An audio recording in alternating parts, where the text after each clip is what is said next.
Emergency legislation to block some 50 convicted terrorists from being automatically freed from jail will be rushed through the House of Commons today. The Terrorist Offenders, Restriction of Early Release, bill has come about following the terror attack in Streatham in South London, the second in 3 months carried out by convicted terrorists after they were released from prison. UK ministers are in a race against time to pass the legislation before the next terrorist is due to be released from prison on February 28, with more scheduled in March. The bill aims to ensure terrorist offenders serve 2/3 of their sentence before they are considered eligible for release rather than the current halfway mark. Before being freed, they would need to be reviewed by a panel of specialist judges and psychiatrists. The legislation is aiming to get royal assent on February 27, and the government will consider further legislative changes if necessary. Announcing the timetable, Jacob Rees-Mogg, the Commons leader, told MPs the government hoped they would pass all stages of the bill in one day.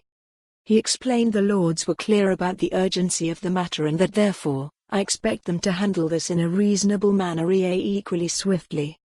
Parliament will rise for its mid-term recess on Thursday night. Last week, lawyers said they were preparing for a legal fight against the government over the plans, arguing the rules could not be brought into force against sentences already handed down. But officials said they were confident they had the flexibility to change how an offender served their sentence by extending the time they spent behind bars rather than on license. In the third attack in as many months, Sudesh Arman wore a fake suicide belt as he grabbed a knife from a shop in Streatham before stabbing 2 bystanders. The 20-year-old had been jailed for distributing terrorist documents in December 2018 but was freed automatically halfway through his sentence less than a fortnight ago. He was under 24-hour police surveillance following his release, as security services reportedly regarded him as an extremely concerning individual.